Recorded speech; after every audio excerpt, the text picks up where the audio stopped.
Way back in 2011, Wizards of the Coast took a very aggressive stance against proxies. They basically said that anything that was meant to approximate a real Magic card was considered a counterfeit and therefore subject to a lawsuit. Then in 2016, Wizards of the Coast came back to clarify their position a bit.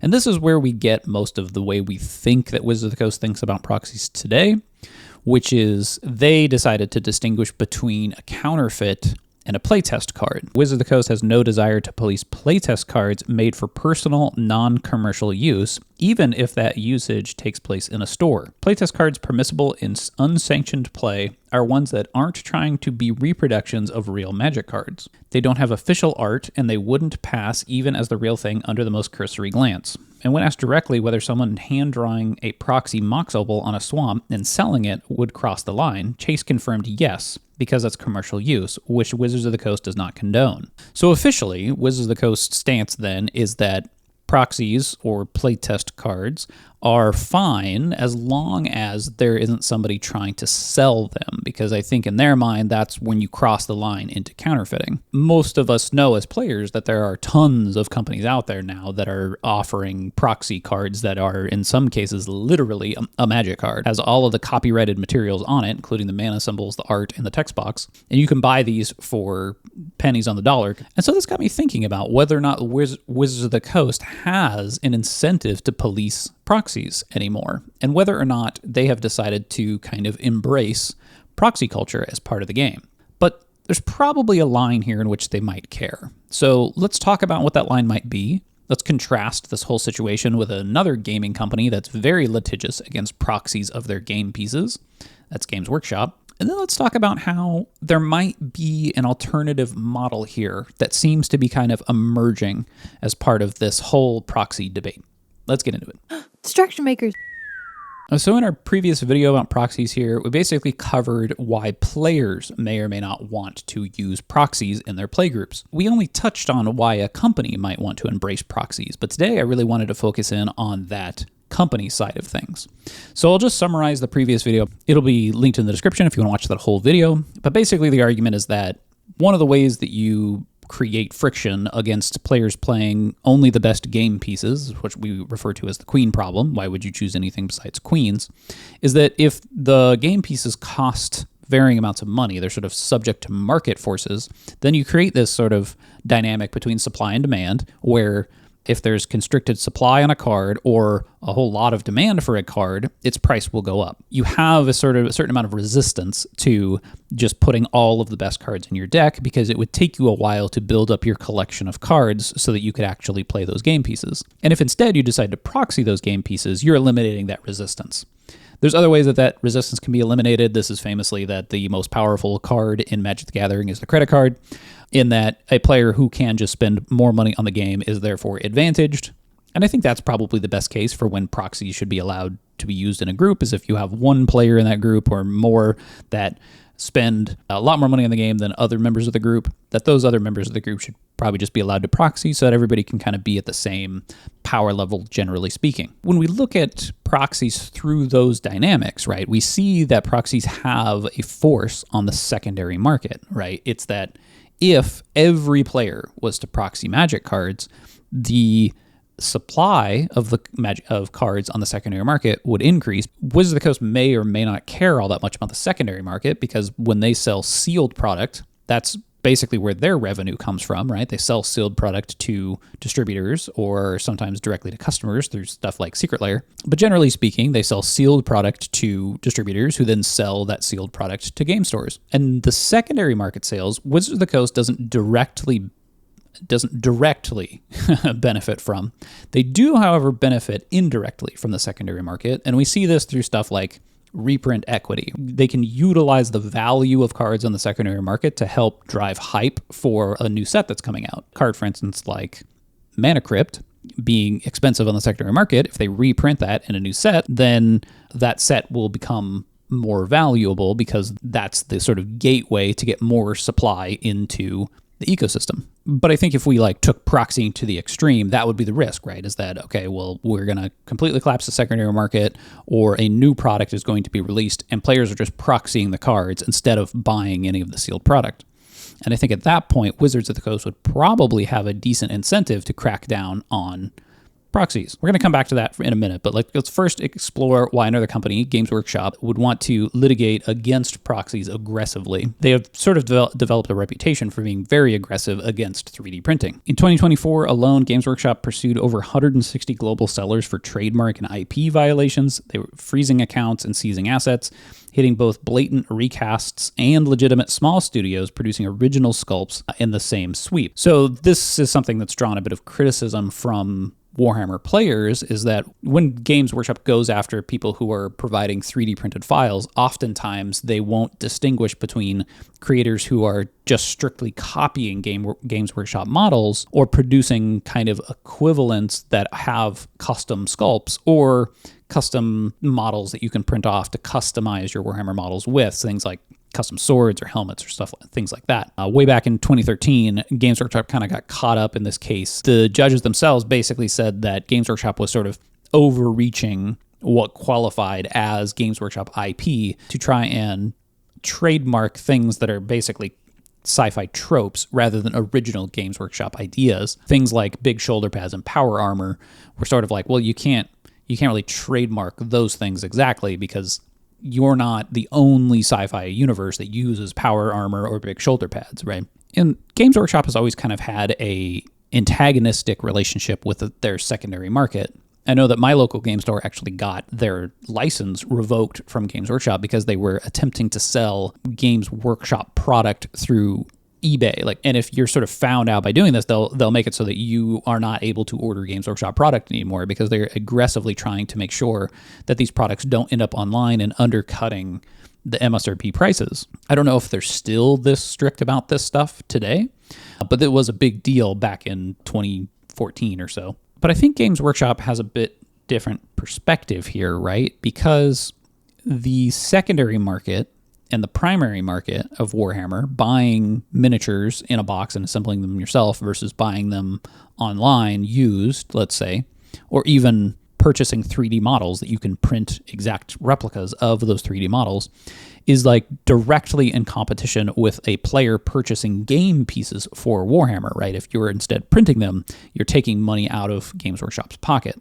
But the situation seems to be a little bit different with Wizards of the Coast and Magic the Gathering, where there's some amount of inherent value to buying sealed product that isn't as game pieces. And I think this is where things start to get weird, right? Authentic cards, it's sealed in a box, like a booster box or a pack, have an amount of value that is greater than just printing off a proxy, right? And this mostly has to do with the collector market. The possibility of what could be in that booster pack is worth more than knowing what an individual card is, right? And so we see a lot of speculators and collectors who collect sealed product rather than buying singles. I think Wizards of the Coast inherently knows this to be the case, and that's potentially part of why they're less interested in policing proxy culture, basically, is because there's still inherent value to buying the sealed product, which is the thing that Wizards of the Coast cares about selling, versus something like Games Workshop, where if you printed off the miniatures, there's no reason for you to buy a box of those miniatures now. Part of this is because when you buy that box of miniatures, you know exactly what you're going to get. So I think this brings us to kind of the weird crossroads here, right? Is that if a retail product is instead sold as a speculative asset, you don't necessarily have to worry about the individual game pieces, just the sort of baseline game pieces, being, I guess, just sort of printed off by the players, right? If you still have a way to drive demand for a product by people that want authentic product because they want to sell it as an asset itself, then you don't have to worry as much about the individual game pieces. You know, and there's also sort of the original protection for collectors that Wizards of the Coast signed up for really early in Magic the Gathering with the reserve list. It would seem that if players were proxying reserve list cards, Wizards of the Coast probably wouldn't care much at all about that because they can't even extract the reprint equity from those cards, right? The value is inherently in them being collectibles that Wizards of the Coast can't add additional supply for. So let's talk a little bit about what I think some new paths could be moving forward with this idea in mind. One of them, I think, is a pretty hopeful path in that you could find other ways to monetize the game, right? And this would be through things that are beneficial to people that actually want to play the game. And the other path, I think, is one where you focus more in on just the collectibles and you don't care nearly as much about the game itself. First, let's take a look at the optimistic view, which is that if the game is more about facilitating a gathering, right, a coming together to play the game, and less about the game pieces themselves, then you wouldn't really mind that much if players are proxying the cards, right? If you're not making your money off single sales, you're making your money off of events, right? Getting people to an enclosed ecosystem in which you can charge them for entry, but then also there's maybe additional events that you can sell them at the location, things like MagicCon or SCGCon. These business models can emerge where your main concern is just getting players to play the game. And so you're less worried about selling individual game pieces. Obviously, that would be another stream of revenue, but I think you could be less strict about how players are getting those game pieces and more interested in players just playing the game itself. I think there's a business model to be had there, right? Especially in the convention side of things like MagicCon, SCGCon, where you can then also sell retail space to vendors so they can show up to this event and knowing that there's going to be a large crowd there that would be interested in what they have to offer. But at that point, you're not really running a game company. I mean, like, you are, but you're running an event company, I think, more so. Obviously, the game would be the thing that would be attracting players there, so the game itself would need to be good, but I think you're less worried about individual sales at that point of the game pieces themselves. And I think on a micro scale, yeah, we see this with CEDH tournaments, right? Like, CEDH is 100% proxy friendly. There's been this tournament ecosystem that has emerged from the format because of that, because a lot of the game pieces in CEDH are prohibitively expensive, and so allowing players to proxy those and then also use those game pieces to play in the tournaments makes it so that more people come to your events. I don't know if CEDH would be nearly as popular today if there were no proxies allowed. I would assume it would not be. So let's take a look at the, I guess, sort of less optimistic path, which would be to focus more on collectibles. And the ideas would be quite similar, right? It's that you are getting the majority of your income from a different source rather than sort of the need to sell game pieces as game pieces. And I think this feels like where we're kind of at with Magic. You are creating a demand for authentic game pieces and sealed product because those are worth more than game pieces as utility. This kind of ties back to Brandon Sanderson's business model, which we did discuss a little bit in the previous Proxy video. But basically, Brandon Sanderson has discussed that paperback books are basically a break-even business model, right? They're mostly there for you to get a lot of awareness for the book. They're almost marketing, right? Where you're getting on bookstore shelves and you're getting into a lot of readers' hands. And then where you make the majority of your money is through selling collector's editions. There actually was a new, very expensive version of Game of Thrones that was released that was like thousands of dollars or something. And it's limited edition and it comes with a special cover. It's like, dragon scale or whatever. We can kind of see that business model seems kind of analogous to what we're dealing with collector boosters, right? Is that if play boosters and the game pieces themselves are kind of a break even anyway, I don't think they are for Magic, but another game could approach things that way, then most of the majority of your money is being made off of collector's edition things that seem to be worth more than what you're paying for them. They're collector's items. And so it allows you to charge much more money for a much smaller print run of whatever it is you're selling. And I think optimistically, all players would be happy in that scenario because you'd have the players that are just there to play the game, that are able to get a hold of the cheap game pieces, and anybody who wants to be a collector and wants to invest in the game itself and kind of be the driving force of profit for the game can do so. And the other players that are just here to have a good time, they can proxy their cards, they can buy base editions of the cards, and everybody's sort of happy, right? But I think the problem we start to run into with this idea is that the thing that ends up making the money ends up being the thing that gets all of the attention. We have decoupled the gameplay from the profit motive. And so there isn't a lot of incentive for Wizards of the Coast at that point to invest in the gameplay portion of the game. And instead, they're going to see bigger returns from investing in the collectible side of the game. And so in contrast with the sort of event business model that I was talking about, which I think probably just does have a lower ceiling to what you could make based on going the collectible route. But at least those events are bringing people together because they're there to play the game. And that at least keeps the incentives lined up with, well, let's make the best game that we can possibly make, rather than how do we make this thing the most collectible it can be, right? How do we keep this as a speculative asset and give players these chase cards to go after to spend more and more money on the game? So let's come back to Games Workshop for a minute, because I think Games Workshop clearly is in this position where they would like to maintain control of players' ability to proxy game pieces. But if instead they were to embrace the speculative asset and the artificial scarcity side of this business model, then they theoretically could care less if players are printing their own versions of the models, right? Because the value proposition is no longer in the game piece itself.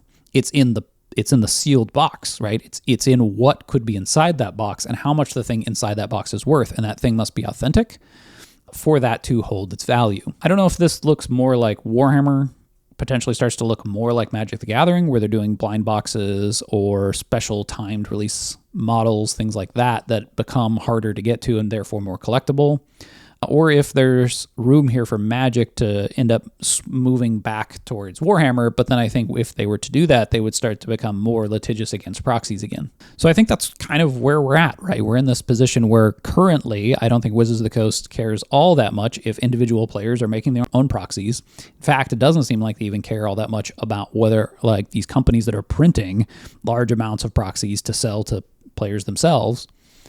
And I think, and I could be wrong, but I do think that it has a lot to do with the fact that Wizards of the Coast knows that the value of their product is in the sealed product and the collectability side of these things, and less so in the game piece side of things. Let me know what you think in the comments. Do you think that a game could exist that offers its game pieces for free and then incentivizes players to pay what they want to get sort of some of the collectibles, or pay what they want to participate in events?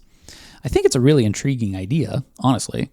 And do you think that Games Workshop is headed in the direction that Magic the Gathering is, where if it becomes too difficult to continue to litigate against these sort of proxy things and people 3D printing their models, I think it kind of forces Games Workshop into a situation where they need to find a different way to make their game pieces valuable, unfortunately. So not to say that, like, I don't think people or players are necessarily wrong for printing the models, right? I mean, it is copyright infringement, but I could see why if a company is overpricing their products, and in order for you to even have access to be able to play your hobby, I could see you being in a situation, like I'm empathetic to being in that situation where you're like, I'm frustrated, I just want to play this game, and I can't afford the game pieces. I think ideally you would get a competitor to enter that space at that point, right? That's coming in at maybe that lower price point, and that way is a check on these large game companies instead of sort of piracy and proxying being the lever to pull against these companies. It would be ideal if we could have other companies to support instead that focus more on this utility. And maybe the idea of game pieces being very affordable and then your profits coming from elsewhere is a potential model that could achieve that. As always, you can join our Discord if you want to continue the conversation and join a community of game designers. The link is in the description. Make sure you like the video and subscribe to the channel. Thanks for watching, and I'll see you next time. Bye.